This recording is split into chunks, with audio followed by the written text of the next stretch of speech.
زیادہ خوبصورت بنایا ہے، لیکن اس لیے خوبصورت نہیں بنایا کہ ان کی جو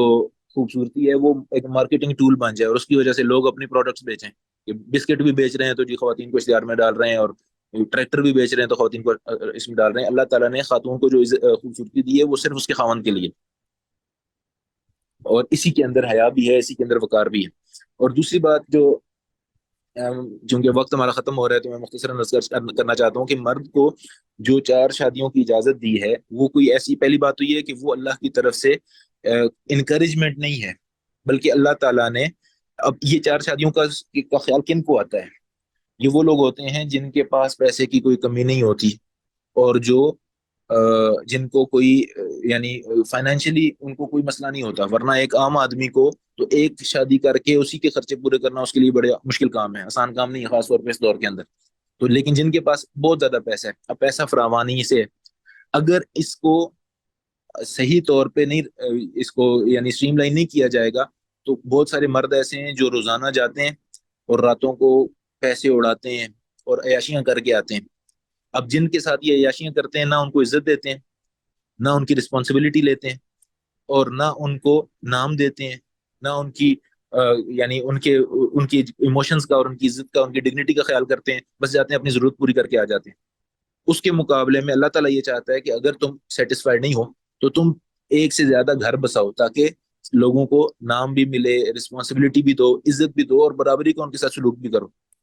تو اب اللہ معاف کرے، دنیا کے اندر آپ دیکھتے ہیں کہ معاشرے میں جو لوگ مالدار طبقہ ہے اور جن کے پاس ضرورت سے زیادہ پیسے ہیں، ان مردوں کی کتنی بڑی تعداد ہے جو گناہوں میں ملوث ہیں. اور وہ اگر گناہ کریں تو لوگوں کو اعتراض نہیں ہوتا، لیکن اگر وہ رسپانسبلٹی لیں اور لوگوں کو عزت دیں تو لوگ کہتے ہیں نہیں جی یہ تو اجازت دے دی گئی ہے. اور پھر معاشرے کے اندر ہر بندہ اس قابل نہیں ہوتا کہ وہ سسٹین کر سکے ایک فیملی کو، لیکن جن کے پاس اللہ تعالیٰ نے زیادہ دی ہے ان کے پاس یہ اپرچونٹی ہوتی ہے کہ وہ ایک سے زیادہ فیملیز کو ٹھیک طور پہ رکھ سکتے ہیں، ان کو فیڈ کر سکیں، ان کا خیال کر سکیں، ان کو نام دے سکیں، معاشرے کے اندر ان کو ایک سوشل سٹیٹس دے سکیں. تو جو دے سکتے ہیں ان کو اللہ تعالیٰ نے اس کی اجازت بھی دی ہے، لیکن ساتھ ایک شرط رکھ دی ہے کہ صرف اس صورت میں اجازت ہے اگر تم عدل قائم کر سکو، اور اگر تمہیں لگتا ہے کہ تم عدل نہیں قائم کر سکو گے تو پھر ایک پہ ہی گزارا کرو.